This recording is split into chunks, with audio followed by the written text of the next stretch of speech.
வரவேற்கப்படாத கூட்டணிகளில் நீதி வெளிப்படுகிறது. அத்தியாயம் -6.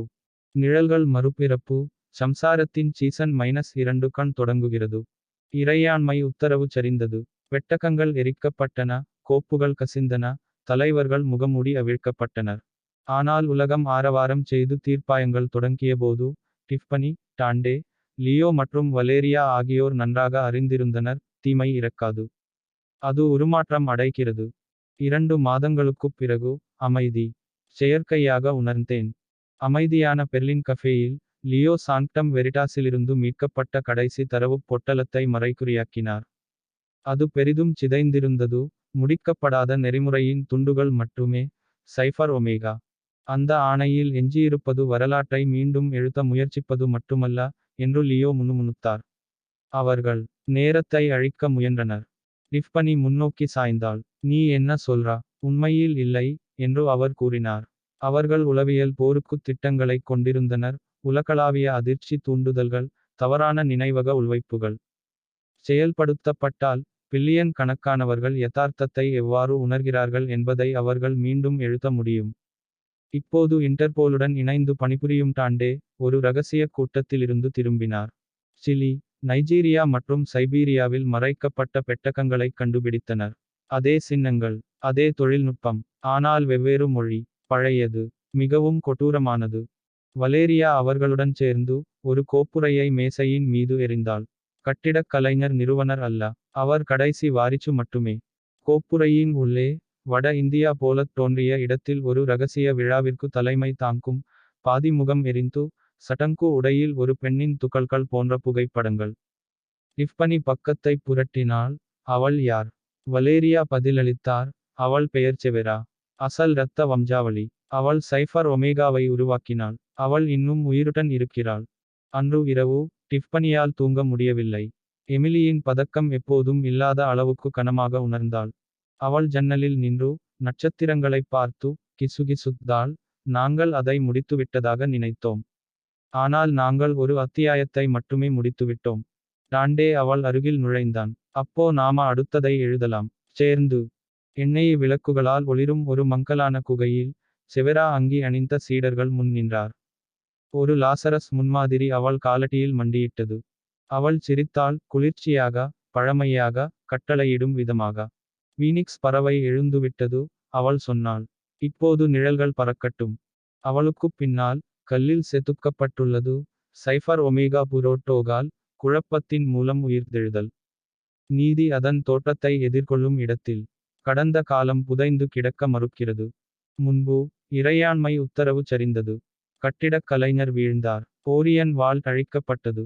ஆனால் சாம்பலில் ஆழமாக, பழைய ஒன்று கிளர்ந்தெழுந்தது, சைஃபர் ஒமேகாவின் நிறுவனர், அசல் வம்சாவளியைத் தாங்கியவர் செவெரா, ஆணை செய்ய முடியாததை முடிக்கத் திரும்பினார்.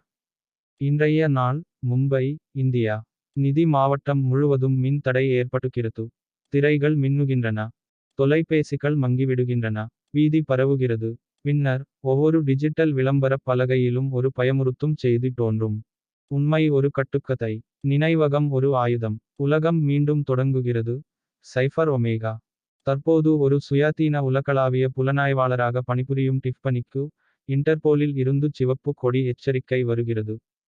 தாமரை மலரைச் சுற்றியிருக்கும் பாம்பு என்ற சின்னத்தைப் பார்க்கும்போது அவள் கண்கள் விரிகின்றன. சைபர் ஒமேகா. செவேராவின் குறி. அவள் டாண்டேவுக்கு டயல் செய்கிறாள். இது தொடங்கிவிட்டது. உக்ரைனில் ஒரு மீட்புப் பணியின் நடுவில், டாண்டே, முன்னாள் சைபர் பாதிரியார், குறியீட்டுப் பெயர் கொண்ட ஆஷாவை வெளியேற்றுகிறார். இடிந்து விழும் ஒரு வளாகத்தில் இருந்து அவர்கள் தப்பிக்கும்போது, ஆஷா கிசுகிசுக்கிறாள். செவெரா உலகை ஆள விரும்பவில்லை. அவள் அதை அழிக்க விரும்புகிறாள். அதை நினைவாக களிமண்ணாக மாற்ற விரும்புகிறாள். இந்த உத்தரவை அம்பலப்படுத்திய பின்னர் இப்போது பொது நபராக இருக்கும் லியோ, ஒரு அனாமதேய மூலத்திலிருந்து ஒரு ஃபிளாஷ் டிரைவை அனுப்பியபோது மீண்டும் தலைமறைவாகிறார். அதில் சமஸ்கிருத மந்திரங்களுடன் கலந்த பண்டைய நிரலாக்க குறியீட்டு உள்ளது, உயிருடன், துடிப்புடன். வலேரியா அவருடன் இணைக்கிறாள். இது ஒரு நரம்பியல் குறியீட்டு. இது வெறும் தொழில்நுட்பம் அல்ல. இது ஒரு சடங்கு. கேரளாவில் உள்ள ஒரு பாதுகாப்பான வீட்டில் குழு மீண்டும் இணைக்கிறது. ஆஷா எல்லாவற்றையும் வெளிப்படுத்துகிறார். செவெரா ஒரு புதிய உள் வட்டத்தை உருவாக்கியுள்ளார், முரட்டு துறவிகள், நரம்பியல் விஞ்ஞானிகள் மற்றும் முன்னாள் லாசரஸ் கட்டிடக் கலைஞர்களைக் கொண்ட எக்கோ கவுன்சில். அவர்களின் ஆயுதம் ப்ராஜெக்ட் சம்சாரா ஒலி மற்றும் உணர்ச்சி அதிர்ச்சியைப் பயன்படுத்தி பொது நினைவை மேலெழுதும் ஒரு உலகளாவிய நியூரோ ஹேக் உலகை ஒரு புதிய இட்டுக்கட்டப்பட்ட வரலாற்றின் விசுவாசிகளாக மாற்றுகிறது. லடாக்கில் உள்ள ஒரு ரகசிய மட்டத்தில் செவெரா தனது சீட்டர்களிடம் பேசுகிறார். அவரது குரல் மென்மையானது, கட்டளையிடுவது திகிலூட்டும். மனம் தன்னால் தாங்க முடியாததை மறந்துவிடும். நாம் உலகை துன்பப்படுத்துவோம், பின்னர் அதற்கு அமைதியை வழங்குவோம்.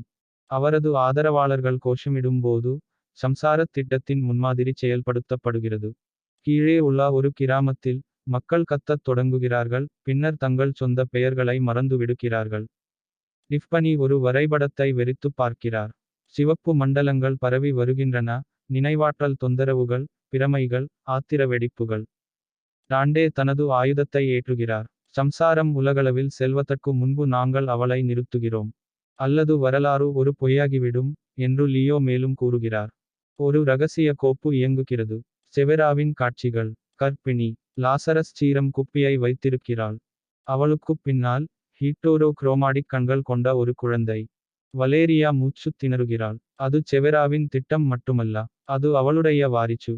சைஃபர் ஒமேகாவின் நிறுவனர் செவெரா, மனதை மாற்றும் ஆயுதமான சம்சார திட்டத்தைத் தொடங்கினார். இது உலகளாவிய நினைவை அழித்து, அதிர்ச்சி, பயம் மற்றும் ஒளி மூலம் வரலாற்றை மீண்டும் எழுத வடிவமைக்கப்பட்டுள்ளது. டிஃபனி, டாண்டே, லியோ, வலேரியா மற்றும் முன்னாள் சைஃபர் பாதிரியார் ஆஷா ஆகியோர் அவளைத் தடுக்க ஒன்றிணைந்தனர். ஆனால் அவர்கள் ஆழமாகச் செல்லச் செல்ல, அவர்கள் மேலும் கண்டுபிடித்தனர், செவெராவுக்கு ஒரு குழந்தை பிறந்தது. தேர்ந்தெடுக்கப்பட்ட வாரிசு. இறுதி உண்மை இமயமலையில் மறைந்திருக்கும் ஒரு நியூரோ கோரான தி ஐ ஆஃப் சம்சாராவில் புதைக்கப்பட்டது. தொடக்கக் காட்சி லடாக் மட்டாலயம், இரவு நேரம். இறுதி வளாகத்திற்குள் அணி ஊடுருவும்போது பனிப்புயல்கள் சீற்றமடைகின்றன. உள்ளே ஆயிரக்கணக்கான கோஷமிடும் பின்தொடர்பவர்கள் சிவப்பு மற்றும் ஊதா ஒளியால் துடிக்கும் ஒரு ஒளிரும் கோலத்தை வட்டமிடுகிறார்கள். சம்சாரத்தின் கண். சில நிமிடங்களில் உலகம் முழுவதும் துடிக்க வடிவமைக்கப்பட்டுள்ளது. சடங்கு உடையில் நிற்கும் செவெரா அமைதியாகப் பேசுகிறார். உலகிற்கு நீதி தேவையில்லை, அதற்கு விடுதலை தேவை. நினைவிலிருந்து, குற்ற உணர்ச்சியிலிருந்து, வலியிலிருந்து. நான் அதற்கு அமைதியைக் கொடுப்பேன். டிஃபனி முன்னேறிச் செல்கிறாள். நீ அமைதியைக் கொடுக்கவில்லை, நீ திருடுகிறாய். ஆயுதம் ஏந்தி ரத்தம் சிந்தும் டாண்டே, கடவுளை நடிக்க வைக்க நீ எல்லாவற்றையும் அழித்து விடுவாய் என்று கூறுகிறார். இறுதிப் போர் தொடங்குகிறது. வலேரியா மையத்தின் தற்காப்புகளை ஹேக் செய்கிறாள். அதே நேரத்தில் லியோ ஒரு எதிர் சமிக்ஞையைப் பதிவேற்றுகிறான். ஆஷா ஒரு ஆன்மீக சண்டையில் செவெராவை எதிர்கொள்கிறாள். மந்திரம் vs குறியீட்டு. நினைவகம் vs மௌனம்.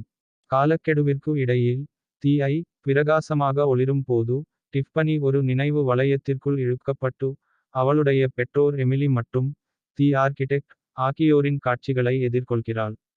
ஆனால் அவள் விடுபடுகிறாள், வலியை அல்ல, எதிர்ப்பை நினைவில் கொள்வதன் மூலம். சண்டை, பிணைப்பு, கூட்டணி.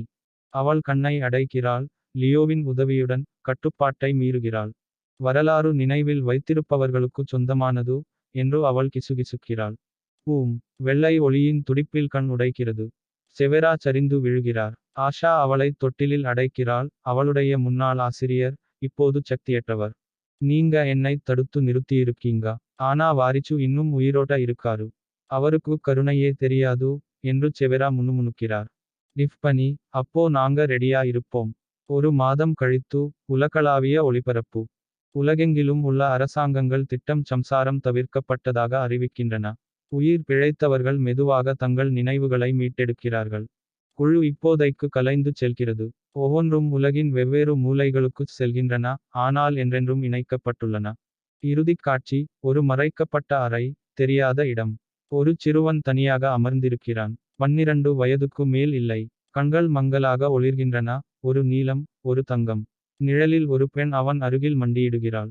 உன் அம்மா தோல்வியடைந்துவிட்டாள், ஆனால் நீ இதற்காகவே பிறந்தாய். சிறுவன் எதுவும் பேசவில்லை. அவன் ஒரு சதுரங்கக் காயை, ராஜாவை எடுத்து இரத்தக் கறை படிந்த வரைபடத்தில் வைக்கிறான். வரவேற்கப்படாத கூட்டணிகளில் நீதி வெளிப்படுகிறது. சீசன் -2 தொடரும்.